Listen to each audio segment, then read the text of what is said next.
Some people seek out haunted places to spend a night looking for a glimpse into the afterlife. Others pay big money to visit infamous locations in search of a quick thrill. Still, others are looking for a longer term experience. Tonight, we'll meet a woman whose dream of owning a haunted house came true.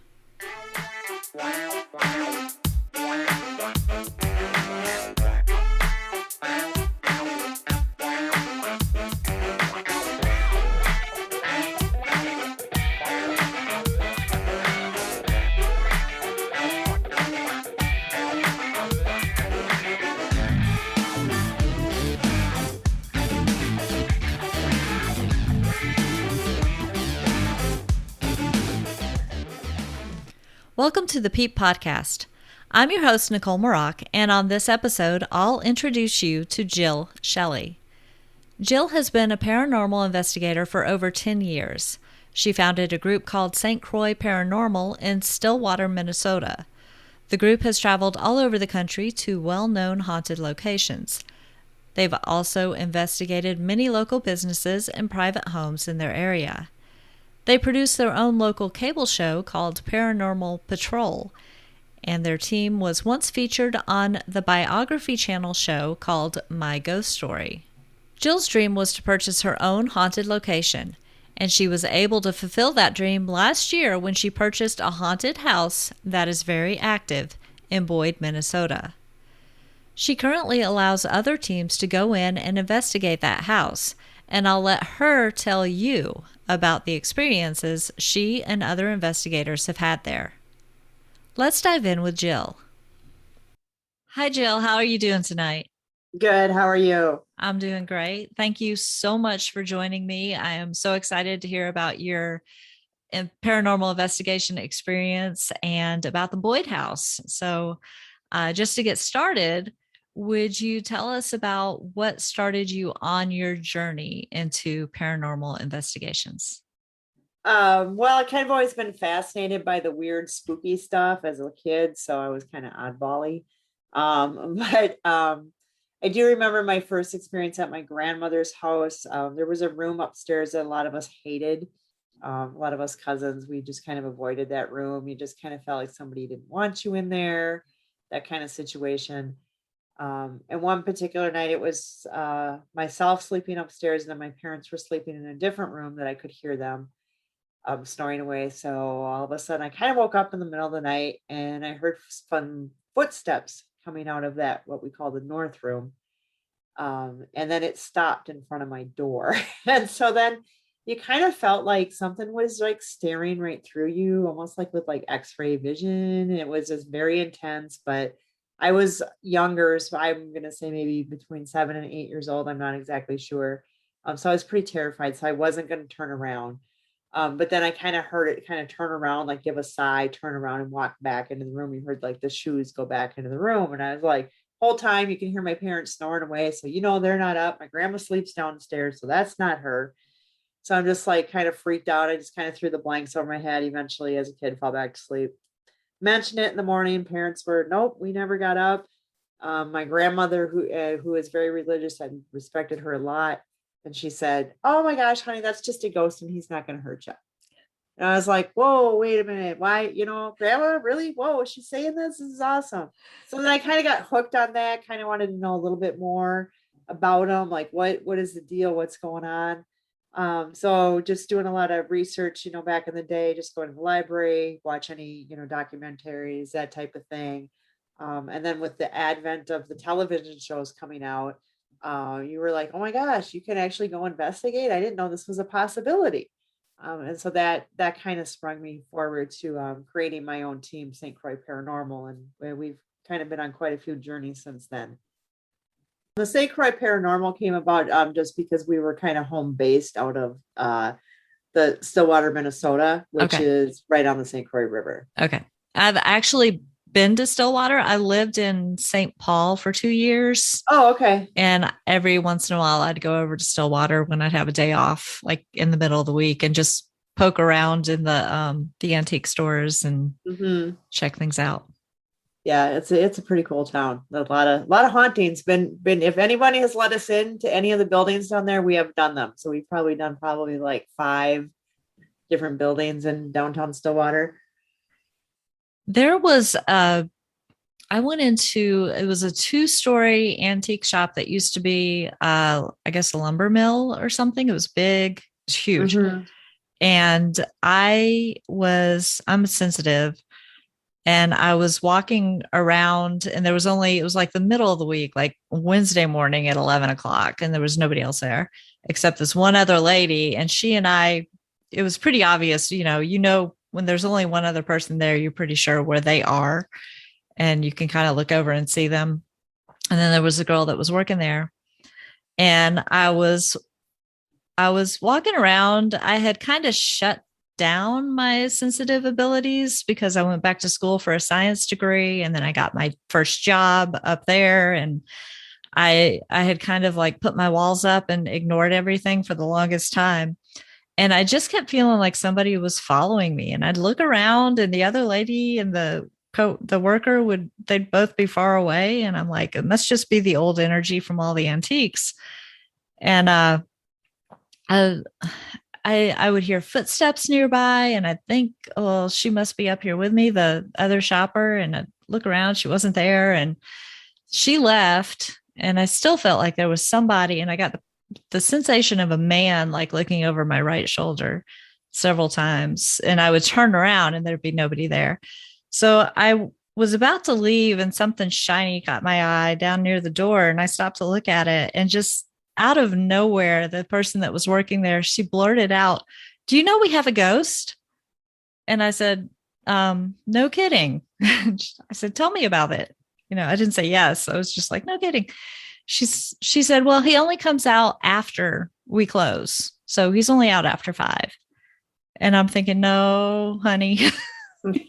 That's not right, but okay. I didn't correct her, because if that made her feel better about working there, I wasn't going to tell her that. Yeah. But I was like, that was my I've still got it moment. It was pretty funny, but that's my Stillwater story. Yeah, we've had quite some interesting investigations down there. Um, we actually caught a shadow apparition in one of the bars. We were upstairs, so this was one of the bars down up there. They closed the upstairs off for us because they've had a lot of paranormal activity, and they just wanted us to come check it out, see what we could find out. But I guess they had a lady of the night that was thrown out of the window there at one point where she was, killed.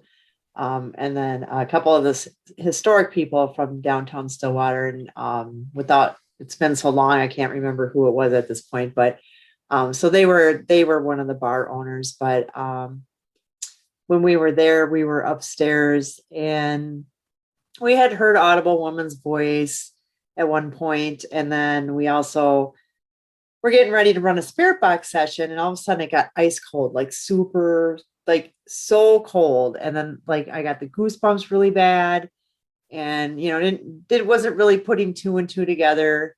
But then being up on the second floor, so, and it was also I think about 2:30, 3 o'clock in the morning. So there's really nobody in town right now at this point.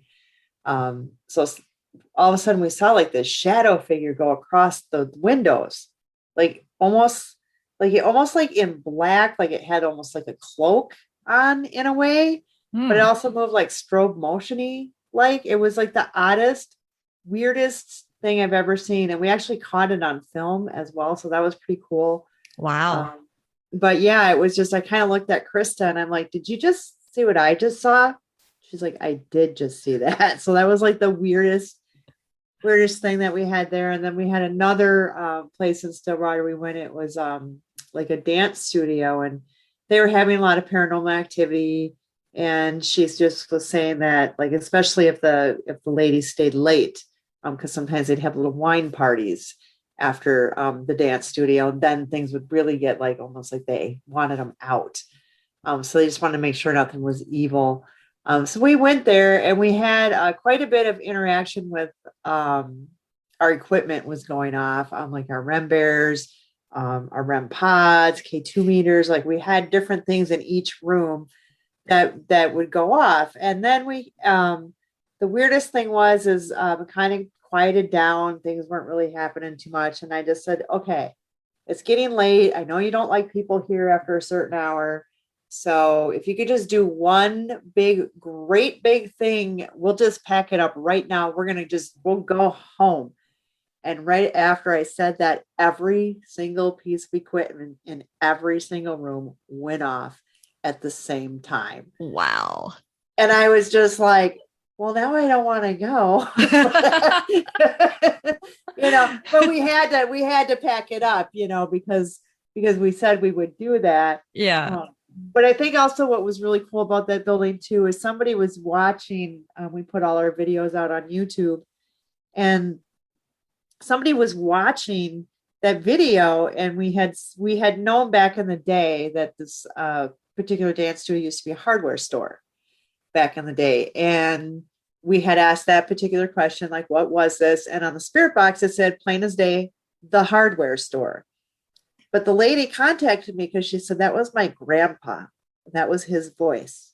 Oh, So she had wow. wanted to know if we got anything else. So that was pretty cool. Because I always wondered that, like, if the voices you hear out of the spirit box are the voices of the real people, Right. or what are they the same voices all the time over and over, just male, female, or maybe a child? But for her to confirm that actual voice, that was pretty cool. That's amazing. Right. I don't know if I've ever actually talked to somebody who had that kind of confirmation from a living relative of a voice that came through a spirit box. Like I've got a lot of friends who use them in investigations, and I've heard the recordings, but I don't think I've ever heard that kind of validation. That's amazing.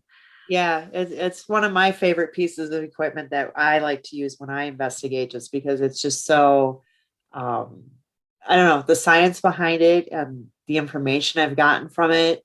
I've gotten, like, swear words that you're not going to hear on the radio. I've gotten full answers to complete sentences of what I am talking about, what I'm relating about. It's just not things popping out. It's actual names of people that I'm looking for. And it's just an incredible piece of equipment for me. Wow. That is really cool. So, what's been your favorite paranormal experience during your years of investigations? Oh, there's just so many. Yeah, so many places we've been.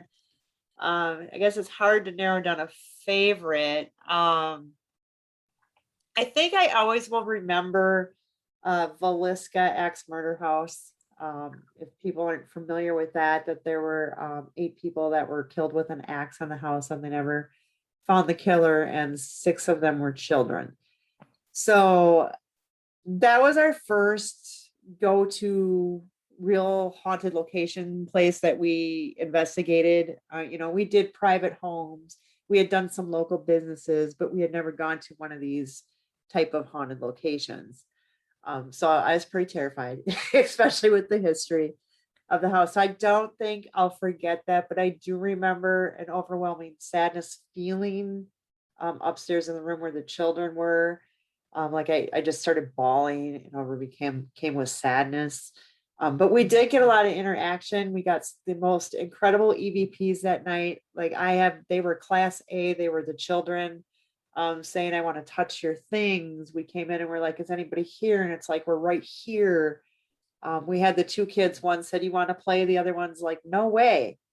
And then the really good one that we had that I really like a lot is, so Lena was one of the children that were murdered. And we have an EVP of the older boy, which we assume just by the basis of the voice, because I think he was like 12 or 13. So it sounded more of an adolescent boy, not some of those, but not a younger child. And he just said, no, Lena, no. So I think she was going to do something, because we heard Lena likes to mess with the guests a lot. So I think she was going to do something. But that was just really cool. They threw pebbles at us. It was just a really incredible, like, you don't forget, like, your first true investigation. It was, pretty scary. And now like I stayed awake all night there. I wouldn't sleep. And now I just, it's like 3:30. I'm going to just go to sleep now. I blow up my air mattress and I sleep anywhere. He was like, "Are you crazy? You sleep in a sanitarium?" I'm like, "Yeah, well, got to get some shut eye. We got to drive." So Right. If you're tired, you're tired. yeah. So that, oh, wow. I've heard the stories of the Velisca house, but I have not actually talked to somebody who's been there. So this is really cool. When you say that they threw pebbles at you, what did the pebbles just appear out of thin air, or were they something you already had seen in the house and they just, Well, we were downstairs on the main level and then upstairs. So the house has got like these old floor metal grates in between the floors for the heat to rise. That's how they heat the house. So you would hear these little pebbles come through the grate, fall to the floor, and just kind of go ting, ting, ting on the floor. And they just kept doing that. And we're like, what? This is crazy. Like you just don't, things are just falling out of the. So yeah, it was pretty cool. We did actually go back about 4 years later, didn't quite get as much childlike interaction. We got more interaction with adult. But what I found was really interesting is on our first go round, one of the spirits said that he liked bacon, like that was his favorite food. It was one of the younger boys. So I said, "Hey, if I ever come back, I'll bring you some bacon." So of course, about 4 or 5 years later, we come back and I had like this little pie pan and I put like, since now they make bacon jerky, so it looks just like bacon. It's awesome. So I put the little pie pan, hook that up. So if anything touches that, it alarms. So it's kind of becomes like a REM pod or something. But I did, I said, "Hey, I don't know if you remember me, but you said you wanted bacon. I promised I'd bring it back. Here's some bacon for you." And then about 5 minutes later, that thing just started alarming like crazy. So I was pretty excited that that had actually happened. that's amazing. Yeah. Now, isn't part of the story of the actual crime that they found some like the guy cooked the bacon, or assuming it was a guy who did the crime, um, cooked the bacon before he left. Yeah, there was some rumors to that there was bacon, whether they're not sure who had cooked what, but yeah. So it was interesting that the kid had said he liked bacon. So yeah, I do remember something around with that, but yeah, it was interesting. Yeah. I mean, I like bacon too. I wouldn't blame anybody, but Oh yeah, I love good bacon. Good stuff. cool. Well, okay. You said you had a lot of or it was too hard to choose favorites. So if you want to share another one, I'm totally open to it. Well, let's see. We had a really spooky one. That was we always come back to this one because it's so memorable. But we went to Whispers Estate in Mitchell, Indiana. And that particular house, if people aren't familiar with that one, it is a doctor who did pretty unethical things with his female patients. He would bury body parts in the backyard. What his daughter accidentally set a fire in the house and she was badly burned, so he mercy killed her with an overdose of morphine. Wow. His Another child fell down the stairs and died there. A couple other people died for sure, and then the one guy who's really crabby, his name is Virgil, and on the day of his retirement, he dropped dead in the front of a heart attack right in front of this closet as he was putting his tools away. And so there's a lot of really negative activity, to the point where people are getting locked in there and scratched. Just even the owners at that time said if they walked up there and the doors were open to that closet, they weren't coming in it at all. They weren't coming upstairs, period. Wow. Uh, and he, the owner's been scratched and pushed and all kinds of things. Um, but this closet, if you think about it, is like a big walk-in type closet. So there is actually a little table, two chairs in there. So it's big. So there's a lot of room in there. But prior to that, the whole beginning of the night, we just kind of had that super electrified feeling around us. Like we all kept wiping our face, like there were cobwebs or something touching our face. It was like I have never had it that intense where it would just not stop. It would not let up at all. And in fact, one of our male investigators went out for the rest of the night. He couldn't stand being in the house anymore. We also saw wet footsteps coming up from the basement stairs leading to the outside. So we're like, okay, this is like really weird. But so then we go up into this closet, and Teresa and I go into the closet, and I have a really weird feel about it. Like I hear this voice in my head, get out of this closet. But I kind of thought, well, it's just me, because I don't like being in closets, because I always had the fear of the door shutting and I'm going to get stuck and I just can't handle it. It freaks me out. So I try not to do that stuff. So I stepped out. I didn't say anything to Teresa because I thought, well, it's just me. And she's sitting on one of the chairs by the table. And then the spirit box is running and it says, shut this door. We didn't do that. We didn't do that either. So next thing you know, Teresa comes flying out of that closet about 4 feet across the room. It had literally picked up the chair and threw her out of the closet. And Oh, wow. she was like freaking, which I don't blame her. She was freaking out. Obviously we tried to debunk it. And even if she like tipped over in the chair, she wouldn't have been 4 feet out of the closet. She would have just fell forward. So we tried to debunk a lot of that things. And so, yeah, that was like the first time we had anything super physical really happen to our group, or even anyone that we've seen. So that kind of opened our eyes a little bit to remind us, like, yeah, they can do stuff to you. Yeah. So what was Teresa's response to that? Like, She was really shaken. Yeah, she was crying.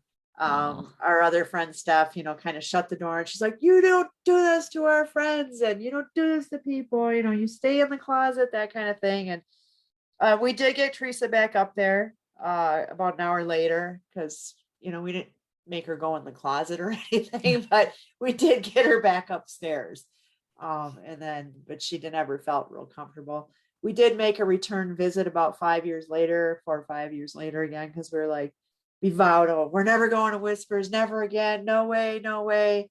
And then, of course, Stephanie, the one who, so you stay in the closet, she's like, I just want to go back again. And so me, Alex, and her went back, and I don't know, we didn't quite get as much activity. We had a lot with the REM pod, but we didn't have that electrical feel. So I don't know if it was part of the energy, but a lot of places, the energy varies, and the activity level varies from day to day, and yeah, what they feel like doing. So it was different, but I faced my fear. I went back. Probably won't do it again. Don't want to push it. right. It is always good to face your fear, though. Tell me about the Boyd House. How did you first learn about the Boyd House? Well, traveling around all our haunted locations, we've been kind of got me the idea, like, this would be really awesome to get your own place where you could do your own investigations anytime you wanted, and allow others to come in, because I love to see what other people get as well. And I think it was like 2019. Financially, I was able to purchase something. So I just kind of started looking around on the MLS with what criteria I was. And a lot of it would be kind of go with, like, if I had a feel, like if I thought this house looks like it could have something. And then I would go in and do a mini investigation. And my realtor was pretty awesome for letting me do that kind of stuff. Because she knew what I was looking for. But when I found the Boyd House, came across that, I really became really, really attached to it almost immediately. Like, you kind of, when you're like, oh my God, this is the one, that's the feel that I got. So I almost at that point became obsessed with it. But we went down there and took a look at it. Donna from my team came down with me, and we were waiting for the realtor, and we're just eating lunch in the car. And I just nonchalantly said, do you kind of feel like something's looking at you through that window? And she's like, yeah, I kind of do. So we kind of got that feel. We went in there. One of our REM pods went off in about 8 minutes of being there. We ran a spirit box, and it said, who are you? Which now makes sense, because it's like nobody's ever really talked to the spirits or try to engage with the spirits. And who is this strange lady? Because this other family was here for like 25 years. And what are you doing here? Kind of thing. Yeah. So I had a little bit of that. And then I thought, well, so I checked with the psychic medium that I trust, and she said that there were about 6 spirits at the house. She gave me a lot of insight as to who and what was there. And as I became investigating in the house more, she was very spot on with what she said. And then I thought, I'm just going to reach out and be crazy and let's just ask the owner because they live there, you know. And so they did, they were real hesitant to talk about it because they were, not, I wouldn't say elderly, but they were older couple. And so, they want to be like, hey, these people are crazy. Um, but they did say that they always thought the house was a little funny and that they did have some experiences. And then their children had seen sometimes like a man sitting in a chair.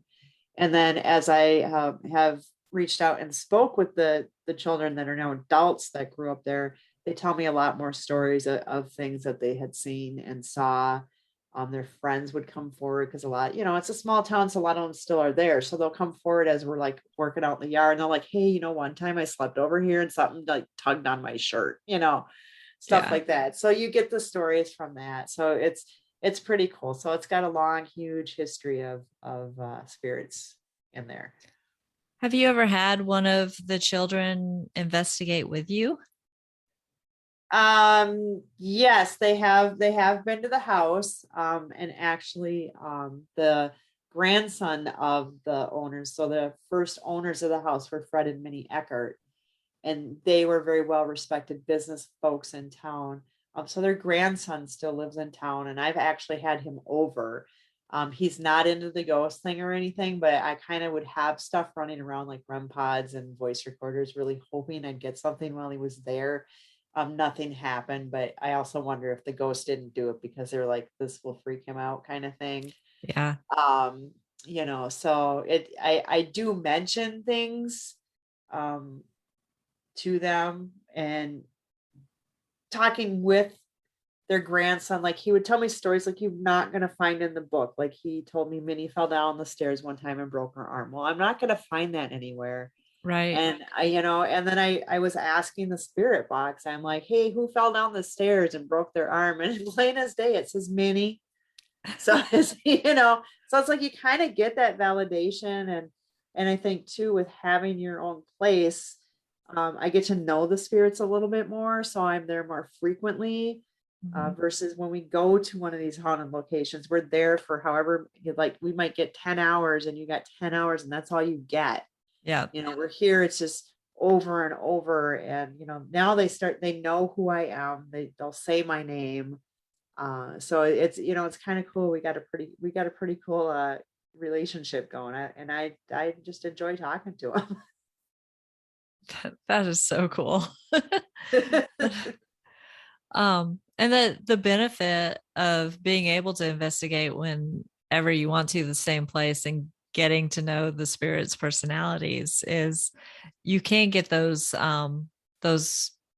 answers. Like you can think of new questions after an investigation, go back and ask later and try to get those answers. Right, right. And get more, the more information you get, the more I can go off of. It's like, well, last time you said you like this. So now why do you like, so there's certain things like we know there's a spirit there that's really hyped up on food. Like that's all they ever talk about is food all the time. And they're like, and I'm not sharing. They would say this, we go lasagna and chocolate and steak, and I'm not sharing. And they kept repeating it, like different food, and I'm not sharing. So they're very into the food. I've had them say they want fudge and they want candy, they want tacos, they want like, it's just, incredible that there's this one particular one so into food. And yeah, it's fun to get to know their personalities and who they are, and just get to know them as people. And I think that's why we get such a good connection too, and quite a bit of evidence, at least when I go down there, because they know me pretty good. So have you brought them the food that they've asked for? Oh yeah, yeah. My husband actually specially made fudge one time when the spirit Henry keeps asking for fudge, so we brought it. Obviously they can't eat it, but I think it's just the symbol. Yeah. I'm always asking things that they want. We did bring the house back to. So the house was built in 1912. So when we bought it, we brought it back to the 1900s in a way. So we put all the Victorian wallpaper up. We got all the antique furniture in. So we brought all that. And then also speaking with the Eckhart's grandson, we found out things that they liked. And he's like, oh, they had a smoking stand over here. So then we got a smoking stand. And then we found out that Fred likes the Life magazines. So we always bought the old Life magazines, and we got those there. and just kind of a lot of different things that we can do anything to just to make that connection too. And I enjoy doing it for them because they don't have to interact with anybody, but they do. And I tell them all the time to thanks. And this is why I'm doing what I do for you in appreciation. So So you kind of have a museum at, in a way, yes. yeah.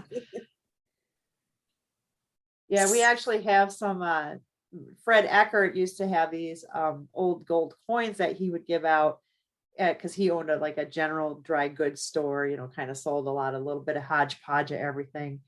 But he was a good businessman. So when people would bring in, like, say, their eggs, and then they, instead of giving them full cash, he would give them more value money if they took the coins, which were store tokens that they could use to purchase stuff in his store. So they actually made more money by taking his tokens. So we actually have a few of Fred Eckert's actual general store tokens. So we have like some framed. And then actually I was down there this weekend, and they like to play poker. They like cards in the basement. So we were playing a poker game, and I did take one of the Fred Eckert coins and use that to gamble with. But we had that in front of we got a new piece of equipment called Para Ace, which is pretty much like a REM pod. And I had that coin right in front of it. And that thing was just going off like crazy, on and off for like an hour while we were down there. So that was pretty cool. So I guess they were digging the coin that we had going on down there, or the poker game. I don't know. Or both. Yeah. Okay. So it just occurred to me, some of my listeners may not know what a REM pod is. Could you describe that? Yeah, basically it detects EM motion, electric energy. So basically it kind of radiates out, not super far from where the base of it is. So if something comes in to break that electrical magnetic field, it will alarm and let you know. So you have to get really close for it to touch it. Now, of course, there are some other things that can set it off, but we know what those are, and we don't have them with us, such as like a phone or walkie-talkie. Mm-hmm. We don't have any of that with us at that particular moment. So for that to go off is really incredible because they don't go off all that often. So yeah, having that go on and off for quite a bit, even while we were sitting at the table, it was just amazing to have that done. It's like they were trying to play cards with you. Oh yeah. Well, they play like 21 with the K2 meter. It's insane. Like they know when to hit that K2 meter to make it light up for a hit. And then they don't hit it if they don't want to hit, and they win. It's crazy. Like they know when they're going to stop full. It's wow. It's incredible. So, okay. So how does that work? Do you have somebody holding the cards for them and just waiting? We just have it out so everybody can see what the numbers are. Yeah. Yeah. So yeah, we tried to play games like that did not go over really well. So it's like, well, yeah, I can see that you have, 18. Are you going to stay? You're going to hit? What are you going to do? So yeah, that's kind of fun how we do that. And I've actually so we did one night, we did all like poker, like, throughout the night. The REM pod had been going off crazy on the table. And I had pushed one card to the edge. It wasn't hanging over the edge of the table. It was just always to the edge of the table. Mm-hmm. And I kept saying, if you really are enjoying tonight's game, just throw this off. I'd really appreciate that. Just throw that card right off. So I think like the last midnight time came around, did one more shuffle of the cards. Said, again, if you've had fun tonight, please just throw this card off. About 10 minutes after I'd left, they threw that card off the table. And I actually caught that on film. So that was really awesome to see. I was so excited that morning when I came down and saw that card laying on the floor. I just literally started jumping up and down going, thank you, thank you, thank you. And it was more so because I knew they had fun. It wasn't, Mm-hmm. Like, hey, yeah, cool, you threw the card off. And it was like, yeah, you did enjoy this, what I was doing for you today. So yeah. That's so awesome. We have a house in our family up in the Catskill Mountains that my great grandmother and great grandfather built, and they're still there. And it's never occurred to me to try to play cards with them. So you just gave me some cool ideas. Yeah, we've done some stuff like, not even at the Boyd house. Like traveling. Like if we go to a hospital or something, we have nurse and doctor outfits. We've done churches. We got a convent coming up, so we're gonna dress as nuns, which we've done before. So yeah, it kind of brings on, I think it kind of is a little bit of a trigger object as well. Mm-hmm. So we kind of get to go with the part too, and it helps and it's fun, if Yeah. anything, it's good humor. Right. So, how often do you rent the house out to other investigation groups? Well, we're open 365 days a year. So we have heat and window air units, so we try to keep you pretty comfy any time of the year. So they can just hit us up and check out our website, boydhouse217.com, and that has our calendar. It's usually pretty mostly up to date, since that's why we have you just email us and say, is this date still available? And then we can kind of go from there. So, Okay. I'll put the link to that website in the show notes so that people can easily get to it if they're interested. Have you had any interesting reports back from some of the groups that have stayed there? oh yeah, we hear a lot of stuff, like they'll hear audible voices, doors will open, close, a lot of equipment interaction. I think that for me, the coolest piece of evidence I've seen, um, they actually caught two shadow figures coming through the kitchen. So they kind of had it aimed into the kitchen doorway, and you kind of saw like this. I wouldn't say it was adult, I would say it was more adolescent size go by, and then right behind it was like something smaller. So it was like a smaller child. So I feel like it was like older, younger, maybe siblings or whatever, friends, who knows. But it was so quick, and it was just, you totally just see it was like boom, boom, and I was like, wow, that's really, really incredible piece of footage. Now, do you think those are two of the six that the medium identified, or do you think this might be like residual or something else? She said that there were two children there, that one was an older sister, or I don't know, I guess I can't 100 say sister. I think I just assumed that, but she said one was an older girl that kind of overlooked the younger boy. And so I kind of get that feel, because we will have like a younger boy. We have one that said, Luke, I'm 8. So we think that's who it is, that his name is Luke. We've got that on the spirit box. I think he's really shy though, because we've like gotten voice recordings of like, please don't hurt me, when we've opened closet doors, or like we'll open a closet door and he'll say hide. So I think, he's real shy. I don't know what happened to him and why the children are there. I do know they did have a real child pass away in the house, but he was a lot younger. He was Mhm. about 3 years old. And he choked to death. So sometimes I get real small toddler voices. So that potentially could be him, another child. But we have 5 confirmed deaths in the house. Other than the child, everything has been, natural, elderly, heart attack, stroke, Yeah. that type of situation. But I've also had a medium tell me that a couple people died of tuberculosis there, but you're not going to find that in the records. Um, you know, Plus our deed itself goes back to 1884, and I have no idea what happened. Because I'm finding just very minimal in the 1900s history on this house.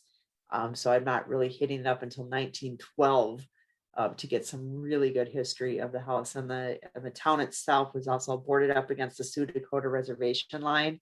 So there's a lot of history there. So who knows what happened on the land prior to. Yeah. So does the house go all the way back, or do you think it was built in the early 1900s? The house itself was built in 1901. So Okay. that we know, but the deed for that land goes back to 1884. Yeah. So the Minneapolis and St. Louis Railroad owned it at that particular time. And then it kind of got sanctioned off by a guy, and then eventually it became lots. And then people build on those little sections in the town and so forth. And so it's kind of iffy on who and what happened to that land at that point. Because like I said, the records from the 1800s were terrible. So we can kind of go with what we know.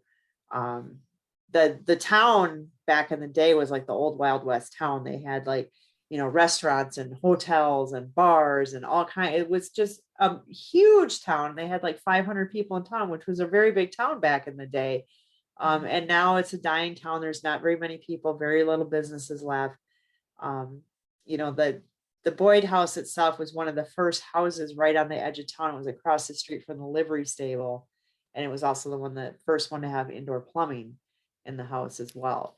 Wow. So yeah, there's just a lot of rich history. So I can't imagine what kind of stuff was seen at the house, or even just people that may have, like, if you think about the old Cowboys days, I'm sure somebody got shot somewhere in town, and Right. so there's just so much that you will never find. So yeah, it's crazy. I was gonna ask, like, what do the neighbors think of you having investigations next door? Yeah, at first it was not really all that welcomed, but they didn't really understand what was going on. And they find all these strange people coming into town all of a sudden, small towns. This is like different. This is not really cool. And I think after they learned and kind of understood a little bit more of what was going on, we had quite a bit more acceptance of it. I do know quite a few people, the people of Boyd, they're wonderful people. But now, like, when people are outside, saying taking a break or something, and a townsperson will walk by, they'll stop and talk to these ghost hunters. And, because it's like, oh, where are you guys from? And you getting anything? And so now they're kind of, now they're pretty accepting of it. And, I think they just like to come and talk to the people that are there, because, it's something to do. Yeah, that's so cool. Was there anything else you wanted to talk about? Any other stories that come to mind? Let's see. I was trying to think. Well, we were just down there today, or not today, this weekend, and Teresa and I were down in the basement, and we got so much interaction with that REM pod and the new REM pod. But what was really interesting, she was using this. It's like an Echo Vox kind of, in a way. So it's basically, for people, it's like a word bank. So it's kind of like a spirit box, and they're supposed to be able to talk to you and answer you, with this built-in word box that's there. The spirits are able to manipulate the energy to say what they want to say. And we were actually kind of having a conversation, about a spirit that was there. And then we were just kind of, it was going quiet, nothing, we weren't asking any questions. And all of a sudden it said St. Croix. And I thought, well, that's weird. And then it said paranormal. And we just looked at each other. We're like, what? What? And we were like, flipping. We're like, there is no way that is in a word bank. It was like, really, it was just amazing. I am not a big person on this particular app that Teresa uses, but I'm open to trying new things. I'm like, well, I don't know. It's built in. It's probably just, says whatever, whatever. But Right. for it to say that, I was like, okay, now you sold me. So Yeah. it was like, but yeah, that was just amazing. That is like the first time that I have never heard that on anything. That was just incredible. Wow.